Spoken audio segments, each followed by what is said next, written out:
Outside.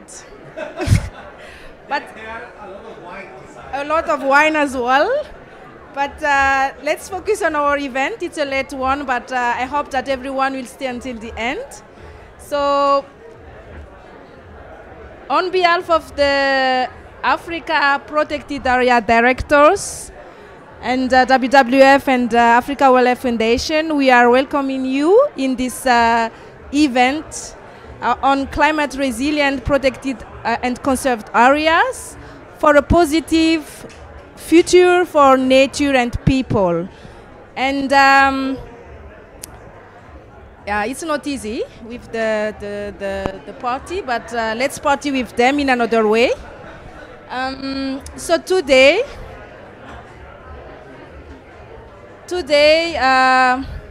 maybe I will start saying that this journey of looking at climate change and protected areas came in during the time that we had the first Africa Protected Area Congress in Africa in 2022.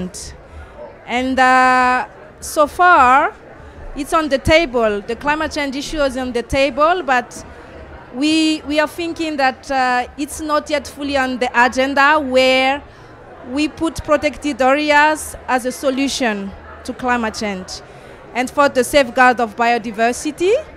So from 2022, we have started pushing this agenda together with APAT and Africa Wildlife Foundation and all stakeholders to look at how we can really push this agenda for Africa and really to drive innovative solutions as protected areas as a solution to address climate change and biodiversity loss.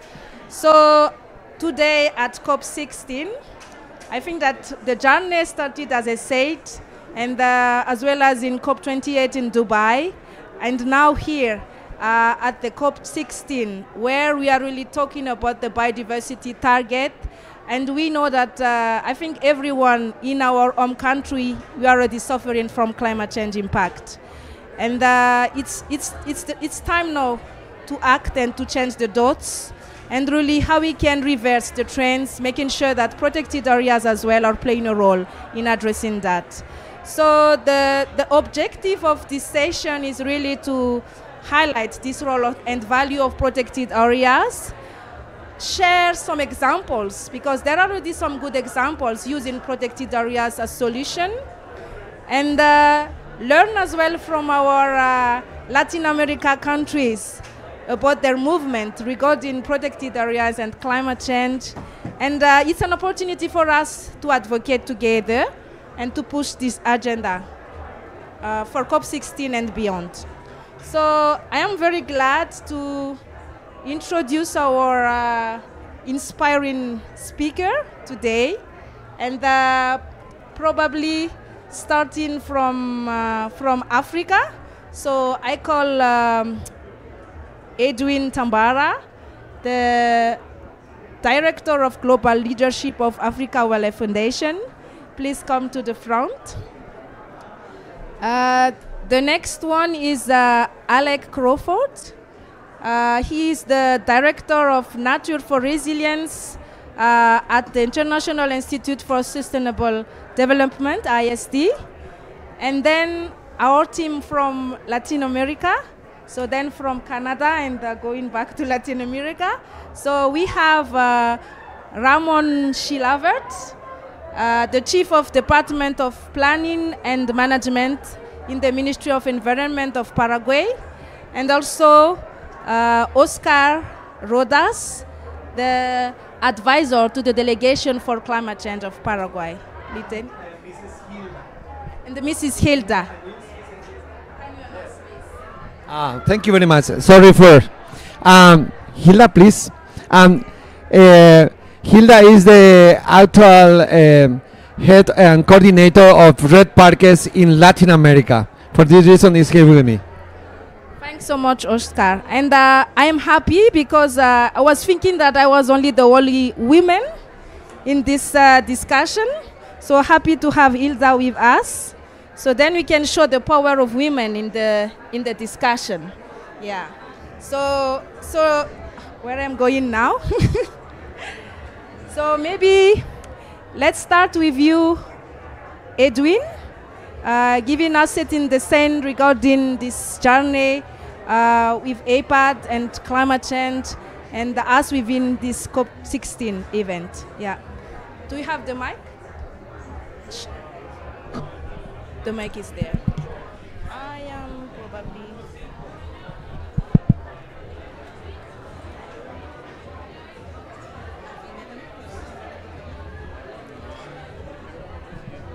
Please move on. We have the head.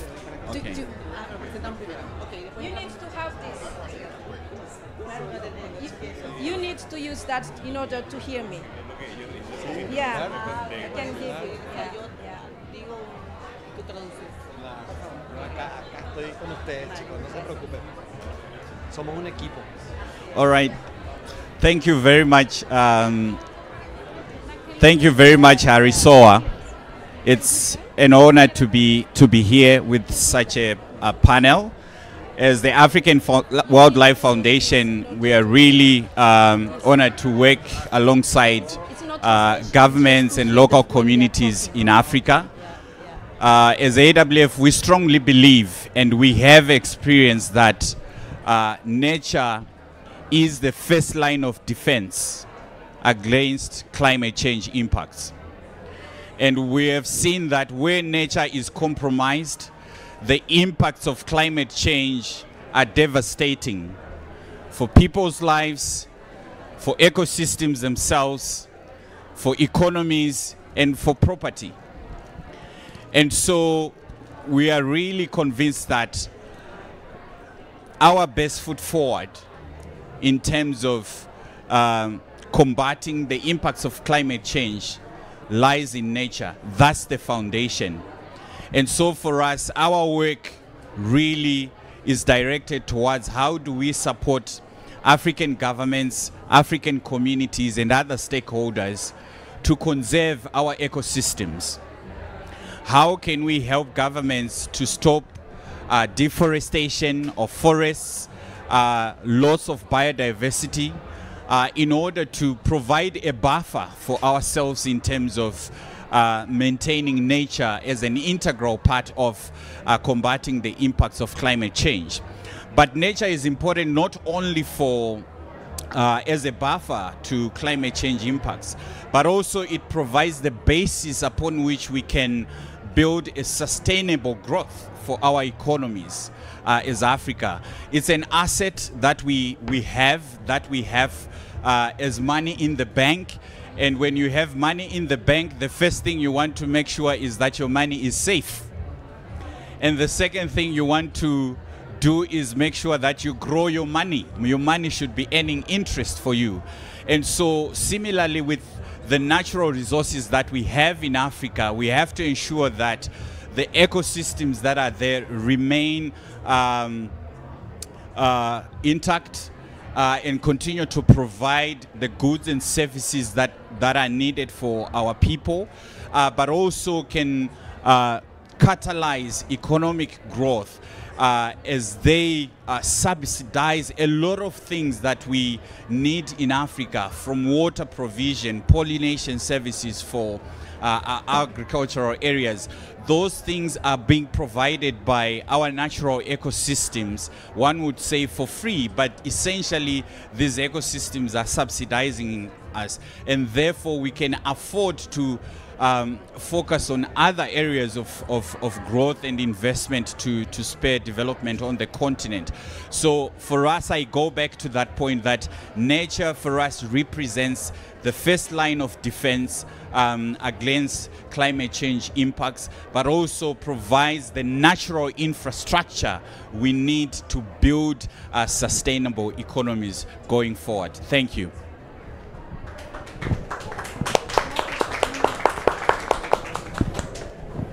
Thank you so much, Edwin. So because Edwin is kind of setting the scene, but before going to the panel, I invite Dr. Fulton. We need maybe a seat in the front. Yeah, please.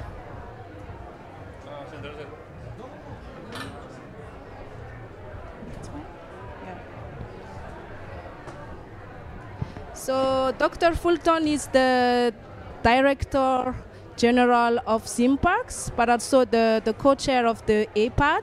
So we are very privileged to have him with us today in this event.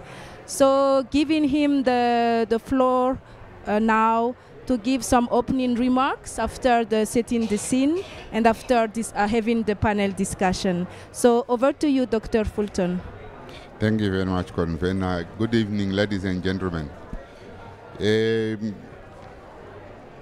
By way of remarks, I'll just read what I have here. Protected and conserved areas are core areas for biodiversity and are at the center for Africa and the rest of the world to achieve the long-term biodiversity conservation goals, climate action, and sustainable development. Whilst the establishment of the comprehensive network of effective managed and financially secure protected and conserved area networks is a critical strategy not only for biodiversity conservation, but they're providing long-term options for climate change adaptation and mitigation and helping countries achieve the global biodiversity framework. Recognizing the critical roles of protected and conserved areas is critical for parties to the Convention on Biodiversity and protocols. The Nagoya and the Cartagena protocols is important even beyond CBD, as they are relevant to several other conventions as well as the CMS and family of instruments, which are the UNFCCC, the UNCCD, World Heritage Convention, Ramsar Convention, etc. The Africa Protected Area Director has been committed to addressing the impact of climate change on the Africa, as Africa's protected and conserved areas are also affected by natural disasters, also including COVID, as well as long-term effects such as desertification. APAD's commitment to climate resilience priorities, the security and integrity of wildlife ecosystems, and equally important, the people in and around protected and conserved areas. APAD commissioned a study which explored what the network should focus on to reduce disaster risk, and it is the study that emphasized that disaster risk reduction won't be enough to make protected and conserved areas resilient. It underlined that protected and conserved areas need to be part of climate action to be fully resilient. As a result, APAD work now focuses on the broader question of what it would take for protected and conserved areas to be resilient. It seeks action which addresses the vulnerabilities of protected and conserved areas and actions that create opportunities for these areas to tap into climate financing. Since the completion of the study, APAD has shared its perspectives on the biodiversity climate nexus in forums such as UNFCCC, COP28, and the Africa Climate Summit. We see the timeliness of the work manifest in discussions here at CBD COP16 and even the forthcoming COP29. APAD invites you all to consider and share your ideas about how to secure Africa's biodiversity ecosystems and do so in an ever-evolving context of more extreme and frequent hazards and disasters and increasing collaboration. Ladies and gentlemen, it is all our duty to conserve biodiversity for the present and future generations. I thank you.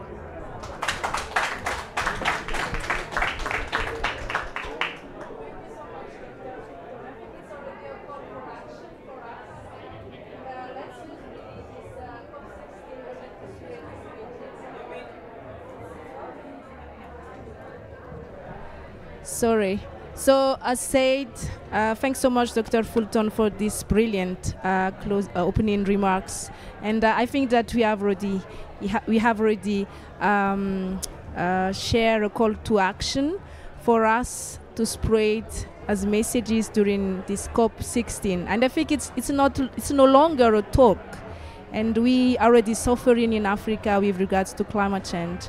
And I think protected areas is going really to play a role to address that. And now let's hear from Alec an example on how protected areas can really play a role in Africa. And over to you, Alec. Thanks very much, Harisoa, and thank you so much for including us on this panel. So my name is Alec Crawford. I work for the International Institute for Sustainable Development, and we're working at the moment with our partners at WWF as well as the Wildlife Conservation Society on a project called Climate Adaptation and Protected Areas Initiative, or CAPA initiative. And this project is really focused exactly on what we're discussing today. It's looking at how you can use protected areas as a means of increasing the resilience of both the ecosystems and the communities that rely on them to climate change. We launched the project last year. It's a 3-year project at the moment.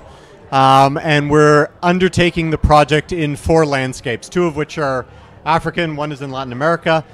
So we're working in Fiji, we're working in Belize with our partners in WCS.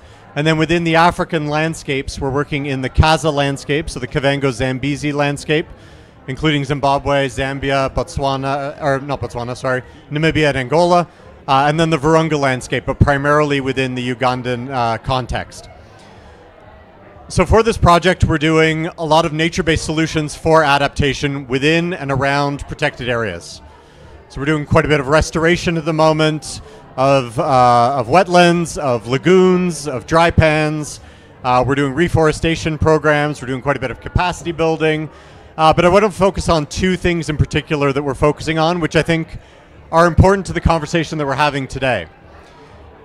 So the first is what we really saw as a foundational step in designing and implementing these nature-based solutions for adaptation, which is understanding the risks that these parks and the communities that depend on them were facing. So again, together with Harisoa's team and other partners at WWF, we developed an integrated risk assessment that really allowed us, through consultations with communities, to understand not only climate risks, because those are of course very important, and climate vulnerabilities for local communities, but we also wanted to wrap our heads around biodiversity risks, gender risks, as well as conflict risks. Because we saw all 4 of those risk areas as being crucial understandings to integrate, again, into the design of nature-based solutions for adaptation before we got to that design stage. We had to know what we were adapting to and do so in a way that was gender responsive, that was nature positive, and that was conflict sensitive. So we really saw that as kind of a crucial step, to not just go in with predetermined ideas of what these interventions should look like, but through consultations with the communities, through surveys of the literature and the science, understand again what the risks were within the protected areas that we were working in. And those included Hwangwe in Zimbabwe, as well as Mosoitunya, Siomongwesi in Zimbabwe, Queen Elizabeth, Ruwenzori Mountains, Bwindi Impenetrable. Many of these parks you're familiar with within the African context. So we've concluded that as a core step, and then we've started to design the nature-based interventions, or the ecosystem-based adaptation interventions, according to what those risks were. The second thing that I really wanted to focus on was beyond the interventions themselves, we see a core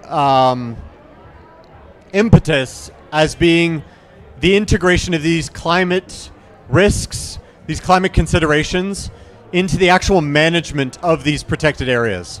So moving beyond the restoration of a wetland to the full-on integration of climate change into the management plan of a protected area. And that's something that I'm sure APAD is working on right now, which is, as these management plans come up for revision, how do you ensure that you are managing these spaces for future climate risk? In Zimbabwe, that has to be a core consideration because of the drought that is underway there at the moment, kind of an unprecedented climate-induced catastrophe, which the entire area is faced with. Managing protected areas for this new reality is going to be crucial as, again, these management plans come up for revision.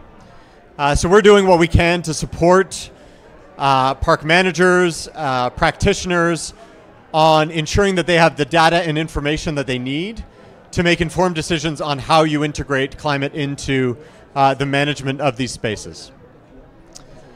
Just to give, maybe if I have 30 more seconds, a core finding that was coming out of the integrated risk assessments, again, within the CASA landscape, we're seeing in the consultations with communities that one of the core risks that they're increasingly facing is that because of the drought, they're seeing an increase in human-wildlife conflict. So they're seeing water drying up within the protected areas. They're seeing lagoons, dry pans, watering holes drying up. And as a result, wildlife is increasingly leaving the parks and going into surrounding communities, such as Livingston in Zambia, looking for water sources. And that's increasingly bringing them into conflict with local communities. And we're hoping through the restoration of watering holes, wetlands, dry pans, we can hopefully help to keep animals within these parks and reduce this core risk that the communities are seeing, and they're seeing them increase over time. So we're hoping that because we now have a better understanding of what those risks are, we can again design nature-based solutions that help to address those risks going forward. So again, thank you very much for the platform, and happy to answer any questions about the CAPA initiative that people might have. Thank you again.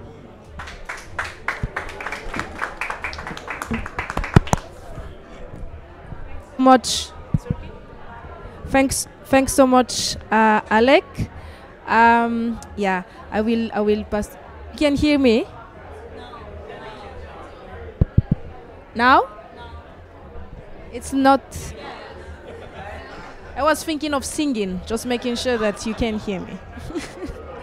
So thanks so much, Alec and Edwin. And I think Alec just give a snapshot of protected areas being affected by climate change, but also put in how we can also ensure that protected areas can be a nature-based solution for adaptation. So I think it's the dual issue, climate change being an issue of impact, but also a solution. So before giving the floor to our Latin America colleagues, I want to pass the floor to the audiences in case you have questions to Edwin and Alec. I will take 3 questions, and then we are going to another continent from Africa and going to Latin America. So 4 hands. Who can help me from the AWF team to manage that? And we need a mic, please.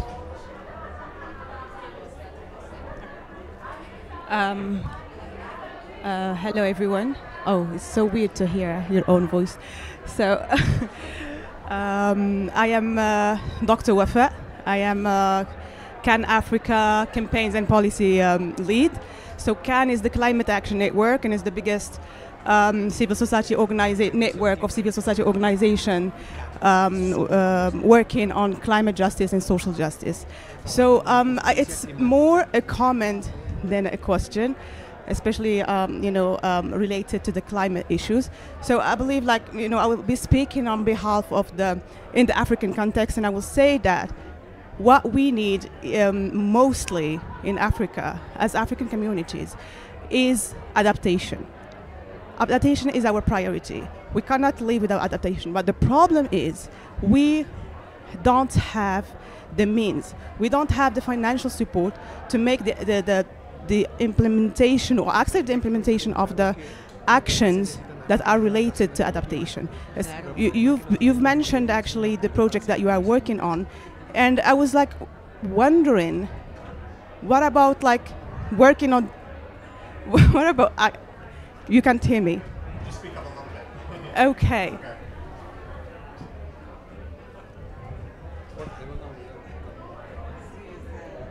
Sorry. So I was just like giving an example of the initiatives and the project that you were mentioning about like the accelerating the implementation of the nature-based projects or initiatives related to adaptation. That's a fantastic job, and I'm really, really so happy to see that this is happening in Africa. So I was just wondering, like, if there is any chance for the other regions of Africa, you know, to have this kind of initiatives. I know that actually it's related probably to the financial support, and it's not easy, especially that the Global North is not even, you know, I would say, helping to make the flow or to help the Global South to adapt to the consequences of climate change. That's one. The second thing actually is we don't have access to the technology. We don't have access to how this kind of project can be implemented.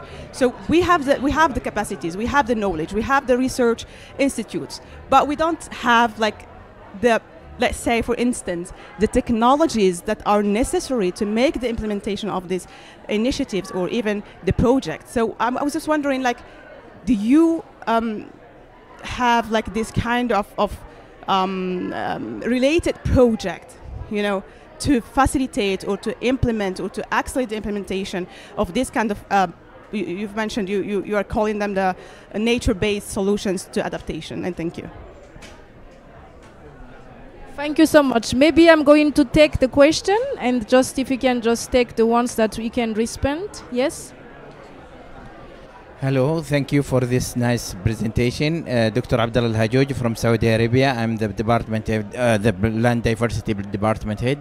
I'm just asking about the management of these protected area. We, you know, in Saudi Arabia we have a lot of protected area, but you know that grazing is one of the things that you need to do it in some protected area because it is help the plant if it's not overgrazing.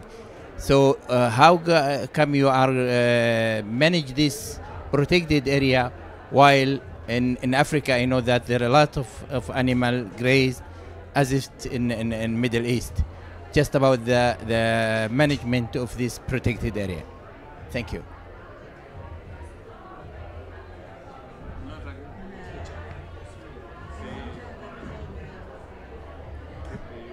Thank you very much. My question maybe to Alec. I'm understanding, I think, on the issue of, sorry, my name is Desire from Zimbabwe, Nemashakwe. Wanted to understand in terms of the financial risk, how it's also affected in the interventions, particularly in view of the NBSAP and also the Target 19, which looks at the financial mechanism. What kind of solutions do you see in terms of sustainable finance flowing? I think it's coming from the first question as well, but just trying to find out how you are also factoring the future finance, which should be sustainable, bearing in mind Target 19, which looks at financial mechanisms. Thank you.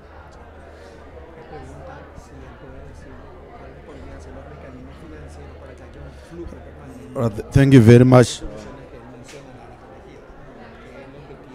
It's working. Okay, thank you very much for the presentations. My name is Dixon from Zimbabwe. Just a small question. I think the role of PCAs in climate change mitigation and adaptation, I think, is well understood within the protected and conserved area community, but outside that, it's poorly understood. Why is it you are taking time to convince the outside world on the importance of PCAs as a part of the climate change solution? Is it we are using the wrong platforms to spread out the message, or we are not simply aggressive enough? for this concept to be fully understood by people outside this space. Thank you.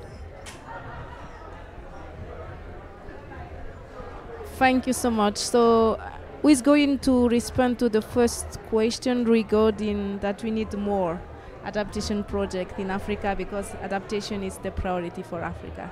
Yes, please go ahead. Yeah, I can try to address the questions as I heard them. Sorry, I'll just take this out of my ear. Don't want to listen to myself. So yeah, I should have mentioned that the project was made possible through a grant from the Canadian government. So it was a Canadian, as part of, well, associated with Canada's climate financing envelope, which was a $5.3 billion commitment that they made. Quite a large portion of that was specifically for climate actions that were linked to nature, so nature-positive climate actions. So with the funding from the Canadians, we were able to undertake this. Again, unfortunately, it was it's a 3-year project. We're hoping that we can, through a robust monitoring and evaluation process, we can show that we're actually making impact, even though that is very difficult for nature-based projects on short term, and make the case for increased funding or additional funding to try to keep this going and expand it to more geographies within Africa and globally. As I mentioned, we're also working on this in other landscapes, including Belize in Latin America, as well as Fiji in the Pacific. And we're kind of supportive, and I think our partners are as well, of trying to keep this going because there's a lot of learnings that are already coming out of the project. On the question of technologies, we found thus far actually that as we've talked to and designed these interventions with communities, the technological barriers are quite low to what they see as being crucial to addressing the climate risk that they're faced with. So to take an example from Uganda, communities that are on the edge of Ruwenzori Mountains National Park in Uganda. If you're familiar with this park, Ruwenzori National Park is a park with mountains over 5,000 meters. It's one of 3 places where there's snow year-round in Africa. The communities just on the outside of this park are faced with a situation in which parts of the park have been degraded and deforested. They're experiencing increasing glacial melt and increasingly erratic rainfall. And in May, this coalesced in the form of flash flooding that came through some of the communities, caused dozens of deaths, dozens of lives lost, thousands of people were displaced, communities were destroyed. With this project, and in, again, discussions with the communities, we are doing fairly simple nature-based solutions that are addressing some of these climate risks. So we're working on restoring the riverbeds that were destroyed by the flooding and kind of rerouting the rivers back to their original course. We're working on reforesting the park in the areas that it's been degraded, using wildlings within the park, so we're reducing the risk of invasive species going into the park through nurseries. So again, working quite closely with the community on pretty low-tech solutions that decrease their vulnerability and increase their resilience to climate adaptation. So that's one thing. On the question of sustainable finance, that's a massive and difficult question that I don't know if I can answer, unfortunately. One thing that we're doing with the project that I didn't mention is that we have, within the broader envelope, a small financing mechanism around kind of innovation. So we're making small grants available to local community groups, largely women-led local community groups, to experiment with nature-based solutions. So we're trying to increase their knowledge of what nature-based solutions for adaptation are, give them the information that they need on climate change so that they can design solutions. And this isn't a lot of money. It's kind of $15,000, $30,000. But we're not doing that with the understanding that all of them will succeed. We're doing it as a pilot program where they can fail, where they can succeed, and where we can learn from that and hopefully find some possibilities for scaling up and kind of proof of concept for locally driven adaptation solutions that can be scaled up within and around these protected areas that we're working in. And then on the comms challenge, maybe I can allow you to take some of these. But on the communications challenge for protected areas, I'll allow AFW to come in if you're willing to. Yeah. Yeah, thank you very much for all those important questions. Maybe I can start by trying to tackle the grazing one. Livestock is an important, aspect for many countries, many communities in Africa as well. And it is one of the issues resulting in degradation where it's not well managed. There are areas that are facing tremendous pressure, particularly where you have transhumans or where you have other land use types coming into an area. So as AWF, the work we do, we try to address this from starting with land use planning. How do we bring stakeholders together, not just protected areas, but also communities, other government departments that are dealing with livestock, to say, how can we come up with plans that will help us to harmonize these things? I think for us, that's the basis of trying to manage this issue. So coming up with where are going to be our grazing areas, where are going to be our conservation areas, our agricultural areas, our water points. So planning is very critical, and in that respect, participatory planning, so that whatever plans we come up with, respected by local communities and every stakeholder in that particular landscape. And what we have seen also, where that planning is done very well, and where conservation areas are being respected and managed very well, they have actually become adaptation tools for communities. I'll give an example of communities in Kenya who have developed or set aside areas for conservation as conservancies. In good years when there is water everywhere, actually they minimize grazing in those areas, or there is controlled grazing in those areas. But we have seen in some of the drought years, actually those conservancies acting as grass banks, where again in a controlled way they are able to graze their cattle in certain areas of the conservancy. So again, going back to the core of our message, that where these things are well planned for, well managed, actually protected and conserved areas can become buffers to climate impacts, and can be adaptive tools that we can use in terms of grazing. But it is, in some places, it is a problem where, livestock continues to encroach into protected areas, and there is overgrazing of those protected areas. And like Dr. Mangwanya said, then it weakens, the adaptive capacity of the whole ecosystem. But where governments, communities have been able to come together and develop those plans in terms of how to manage these ecosystems, there's been some solutions there. Then I will try and tackle your question as well. At AWF, I think you're absolutely right. I don't think noise in itself is enough. And the reason why we came along and partnered with the Africa Protected Area Directors, because we realized that it's a leadership issue, right? If protected area directors in their individual countries try to tackle this, being heard in their own context is probably not enough, right?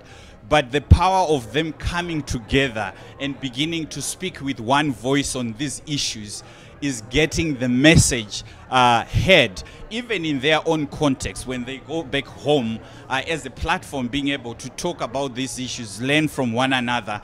I think we are beginning to see traction, and as Dr. Mangwanya said, now they're able to go into other forums like UNFCCC, the Climate Summit, Africa Climate Summit in Nairobi, and beginning now to bring the voice of why protected areas are important to solving the climate puzzle. No one country or no one director could do it on their own, but as a platform now, they are beginning to have one voice, which is, I think, loud enough to be heard. And you are right. I think, biodiversity is a complex, concept in itself. and even trying to talk to people about conservation for conservation's sake is a difficult endeavor, let alone trying to convince those who are working in the climate spaces why biodiversity conservation is important. But also I think we need to do the homework in coming up and demonstrating the evidence of how biodiversity is important for climate, to address climate change. And the more we have projects and examples of how that is actually happening on the ground, how communities are able to adapt because of nature, because of biodiversity that's being conserved very well, I think we'll get there in terms of being heard, and biodiversity becoming part and parcel of solving the climate puzzle, so to speak. And I think for me that also applies to your question, Desire, about climate financing, and I think that's one aspect actually that brought together protected area directors across Africa, and in fact within their structures they have a working group that's focused on innovative financing for protected areas with ambitious plans on how they can begin to work together and begin to form mechanisms that could channel financing to protected areas, not just from the climate space but also from other sectors as well, like agriculture. I think it's for us to make the case in terms of how does biodiversity support all these sectors. But also I think another way we could make that happen is through cross-sector partnerships. Again, it's not just a conservation issue, but how do we partner with partners who are working in those spaces, climate, agriculture, energy, and beginning to tap into the financing that's coming into those places to be able to solve this puzzle. Thank you. Thanks so much, Edwin. I think that there are a lot of inspiring recommendations as part of your talk, and we are going to wrapping up about that at the end. But let's move now with our Latin American colleagues to hear more about the Red Parks Declaration. I don't know, can you raise your hand? How many of you have heard about that, this Red Parks Declaration? So it's quite new for most of the people here, so we are quite excited to hear about that. So over to you, Oscar and team. Okay, thank you very much. Can you hear me well? It's okay? Perfect. Okay. ¿Se escucha? No. Okay. Bueno. Hello everyone. It is an honor for us to be part of this innovative process of interchange between Latin America and Africa. I will start this panel as a team here with a quick introduction. My name is Oscar Rodas. I'm from WWF Paraguay, but here I'm acting as an advisor to the Paraguayan government here at the COP.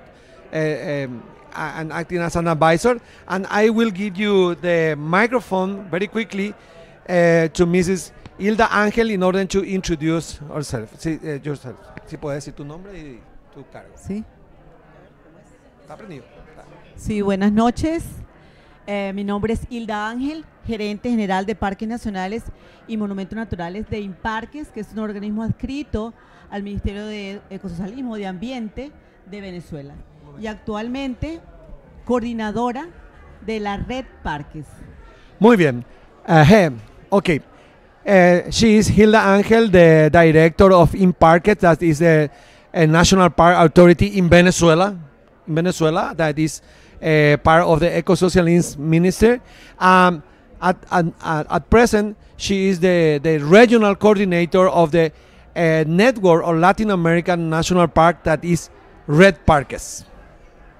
Correcto, entonces una salutación para todos los colegas y compañeros de África, directores de áreas protegidas, y por supuesto a todos los representantes de instituciones que están acá presentes, que trabajan efectivamente con las áreas protegidas y este tema transversal que tiene que ver con cambio climático. Greetings to all the directors of protected areas from Africa.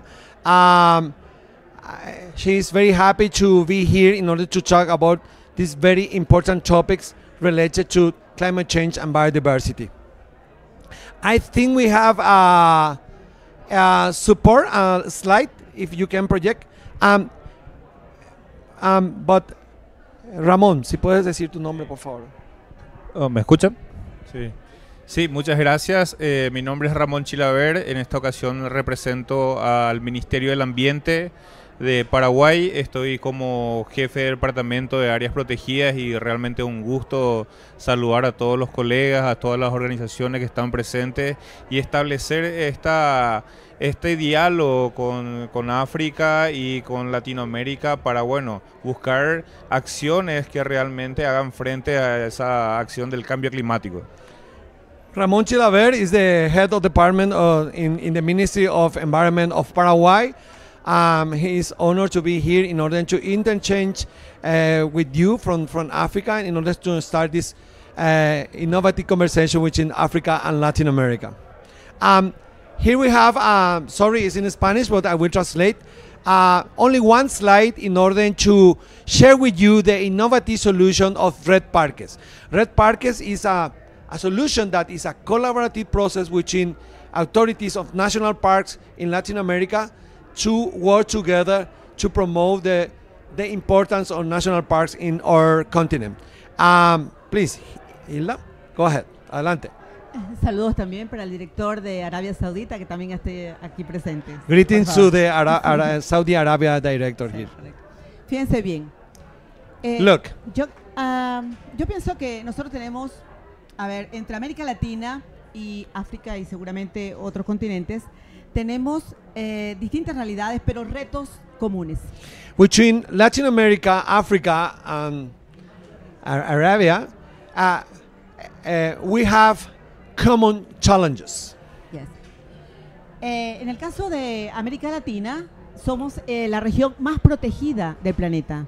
In the case of Latin America, we have the major percentage of protected areas in the world. Yes, en el mundo. In the Correcto, world. en el world. Yes. Okay. 10 punto tantos millones de hectáreas protegidos a través de las categorías establecidas por la UCN. 10 million hectares protected following the USN categories. Exacto. Ahora bien, nos hemos agrupado todos los directores de áreas protegidas en una red de parques. We gather all the directors of protected areas in Latin American countries in a network of protected areas. Que nació en 1983 a través de un grupo de países, ¿verdad?, en el marco de la Asamblea de Conferencia de las Naciones Unidas, y poco a poco hemos ido sumando ahora actualmente 23 países de América Latina. Now they have 23 members and they started in 1983 during a United Nations Assembly. ¿Cómo funcionamos y cuál es el propósito? What is the way we work together and what is our purpose? El propósito fundamental tiene que ver con el intercambio de experiencias. The main purpose is to interchange knowledge. Fortalecimiento de capacidades para los funcionarios que trabajan en los sistemas de áreas protegidas. To strengthen the capacities of the people that work for protected areas. Y fortalecernos mutuamente ante los retos comunes que tenemos. And to strengthen each other facing the common challenges. Por ejemplo, hacemos hermanamiento entre países para hablar sobre manejo efectivo, cambio climático, turismo, sostenibilidad financiera. For example, they work together within countries about effective management, financing mechanism, and climate change. Y nos organizamos de esta manera. Una coordinación regional que en estos momentos lo tiene Venezuela, una subcoordinación regional del Cono Sur que lo tiene Argentina, una coordinación subregional andino-amazónico que lo lleva Colombia, y una subregión centroamericana del Caribe que lo lleva en estos momentos Costa Rica. And this is a structure, a regional coordination that is in Venezuela right now. Then the sub-regional of the Southern South America coordination that is Argentina right now.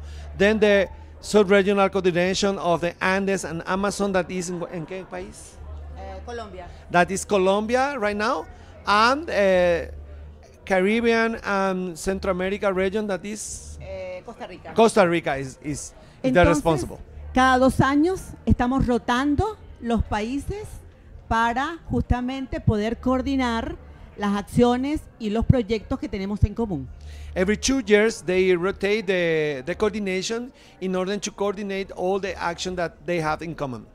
La red de parques es un mecanismo técnico, no es un mecanismo político.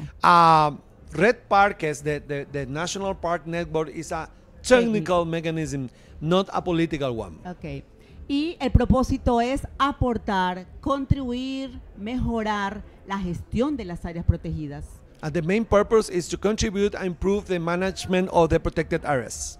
Entonces, tenemos unos grupos de trabajo que operativizan temas, generan documentos, producen ideas, producen proyectos para justamente la gestión de las áreas protegidas y fortalecernos como región.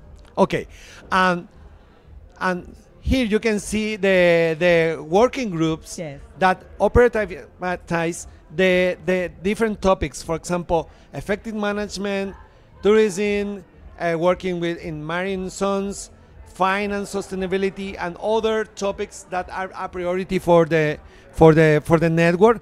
And these are working groups. And now they are designated 7 working groups right now.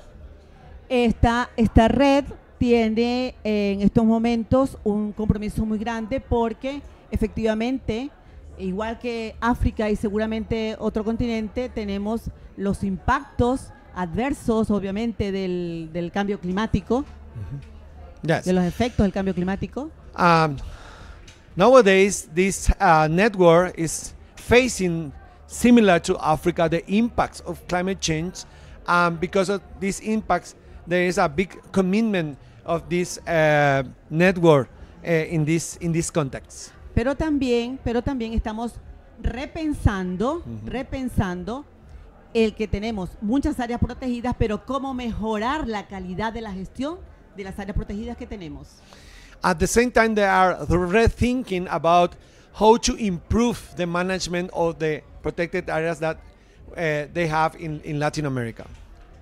En cuanto al cambio climático, en el caso de Venezuela, nosotros trabajamos con las comunidades también, con mapas de riesgo también para zonas de vulnerabilidad, y también estamos trabajando con mucha educación ambiental y alertas tempranas para poder concientizar sobre los efectos del cambio climático y las posibles adaptaciones. Yes. In the case of Venezuela, they are working with communities, mapping the risks, doing environmental education, and working very closely with communities in order to confront the climate change impacts, similar to your experience. Yes. También trabajamos con recuperación de áreas, con viveros, con restauración, pero siempre con la gente, siempre con las comunidades que están o bien aledañas o bien insertas dentro de las áreas protegidas.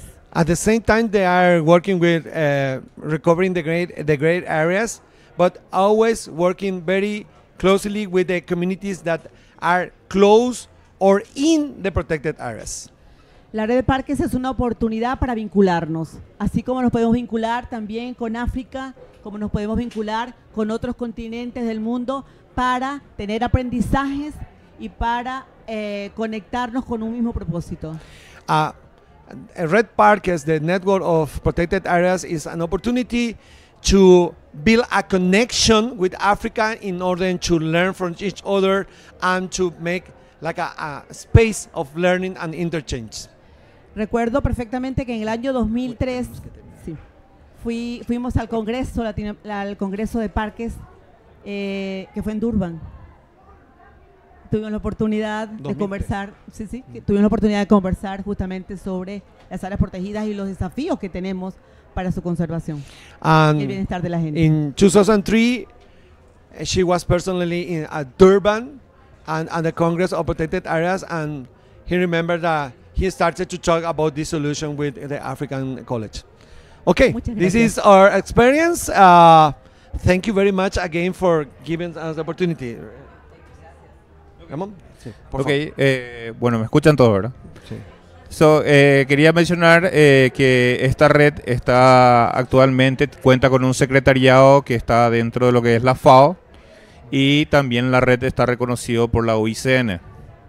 Esto permite establecer esas alianzas a través de una organización más fuerte y que nos permite intercambiar informaciones e intercambiar capacitaciones entre diferentes países de Latinoamérica. Esto también busca realmente identificar la importancia de las áreas protegidas hacia las comunidades. Okay, Ramon mentioned that this Red Parker network is have an agreement with FEO from the United Nations and the USCN in order to work together to organize and to move forward with the network. This network is working with the help of this institution very closely with local communities. Okay. Thank you so much. I think climate change is also affecting our time now. We are already a bit out of time, so I said we are going to wrap up, and I'm asking Dr. Fulton as well to come up on the front. I think it's a great discussion, and we see that there is similarity between APAD, what APAD is doing, and Red Parks is doing. And I think that regarding climate change in general, Red Parks was ahead, and I think we can learn more from Red Parks. From the APAD. So as said, it's already finishing if we are looking on the time, but I think it's good to have a last word from all of you. Please try to give a 30 seconds. I'm challenging you regarding how we can really push forward this agenda together, and any last word from you to change the dots. And then starting with the Latin American people, and going to Edwin, Alec, and giving to Dr. Fulton to close the session. Yeah. Yes. Again, thank you very much. Again, it is an honor to be here, and let's start a social collaboration between Latin America and Africa. Muchas gracias para todos por escucharnos, por conocer un poco más de la experiencia de América Latina y de Venezuela. Por supuesto que estamos dispuestos a compartir experiencias y por supuesto hacer un hermanamiento, nos gustaría un hermanamiento entre países, entre sistemas de áreas protegidas para aprender y para prepararnos cada vez más a los desafíos que tenemos. Yes, she mentioned that she really want an agreement between Africa and Latin America in order to work together. Y lo primero que dijiste era de... Sí.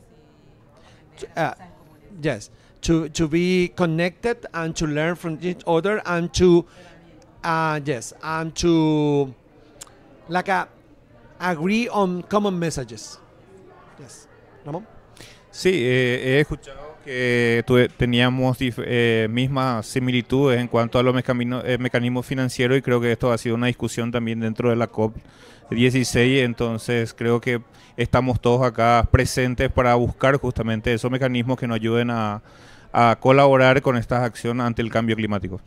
We are all together looking for financial mechanisms in this COP, and this is an opportunity to work together in order to find this financial mechanism as a solution. Thank you, Harisoa. I can see Dr. Mangwanya's his notebook is full, so I'll cede my time to him. I'm very happy to do the same. You have 1 minute and 30 seconds. Thank you very much. Yeah, maybe I just want to thank the presenters for the wonderful presentations that we actually got from them. As a rundown on what was presented, I noted Alec he actually talked of the role and value of protected and conserved areas, as well as their integral part in climate change mitigation and adaptation. He also talked of protected and conserved areas as well as communities, how they impact on biodiversity protection and climate change mitigation as well. He also touched on the on us to explore the opportunities to mobilize sustainable financing of protected and conserved areas, then escalate the same benefits of nature to the communities. Because as we are talking right now, wildlife conservation is not actually benefiting from climate change. So this is time for us to make noise so that we are considered, since we are in an integral part in terms of biodiversity protection. Lastly, you showed how communities are delivering roles of adaptation, like in Kaza and Uganda. That was Alec. Then to Edwin, yeah, you saw it. Land use planning, you touched on the land use planning, compartmentalization of land to avoid land degradation, like in Kenya, where we have got drought mitigation plans that are being done there, similar to the Heading for Health that is being done in Maramana, in Bedbridge, in Zimbabwe. This is quite an effective adaptation tool, because if it goes unchecked, land degradation will actually destroy everything. Then he touched on upward unity. That unity is power, and it provides a platform to advocate and pledge at COP16 for more resilient, protected and conserved areas in Africa. As it stands, all we are advocating for is to say climate financing should actually go to protected and conserved areas.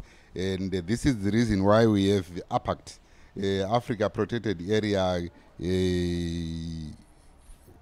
Conservation Trust, so that at least we get real finances. It's sustainable financing. Without it, the protected areas in 54 countries in Africa will never make it. So we're actually pushing for that. And, you know, I want to say, to quote John F. Kerry, he said, I quote, "Climate change, if unchecked, is an urgent threat to health, food supplies, biodiversity, and livelihood across the globe," end of quote. So indeed, there is every need for us to actually focus on this one. Then let me touch on Oscar. You talked of Red Plaque Declaration. What we have actually learned from this one is that as Africa, we can learn how they are handling climate change crisis as a unified force which is somehow getting funding. And I think it's something that we actually want to take note of, and we'll take a cue in Africa as APAD to make sure that we actually follow suit. So my main takeaways for the gathering is the urgent need to address biodiversity and climate crisis and escalate the investments to protected and conserved areas to address our problems that we have in terms of conservation. Then also that there is evidence that the protected and conserved areas are an effective solution it's growing in Africa and beyond. What we have started is a veiled fire that will never be stopped. Then also there's need to join forces to propel the agenda, but obvious with financing that we're actually looking for. Then the unit of purpose to drive together the biodiversity and climate agenda at COP16 is an opportunity for us to make a signage with protected and conserved areas. So the song we are actually talking of is sustainable financing, making noise so that we are actually known in our head. In terms of biodiversity protection, they cannot make it without this sector, which should actually get generous donations in order to achieve the goal. Otherwise, these are the notes that I managed to actually take down. Thank you. Thank you, Dr. Fulton. I think that we are really, thanks so much for staying beyond the time. And I forgot to introduce myself as we are running out of time. So it's good I introduce myself at the end. So my name is Harisua, and I'm coordinating the WWF Africa Adaptation Hub. And together with AWF and APAD, we are really pushing together this agenda around climate change and protected areas, and adaptation is really part of the focus. And thank you so much, our dear panelists. I think it was a great discussion, and let's start unify our voices. Perfect. And put in between Africa LAC. I think it's we are starting now. Yeah. And let's continue this learning together and voicing together, and put in protected areas really as a bridge between biodiversity and climate actions. And we need to pledge about finance going to protected areas to address the climate and biodiversity crisis. So maybe before closing, I give the floor to Fred. And 30 seconds.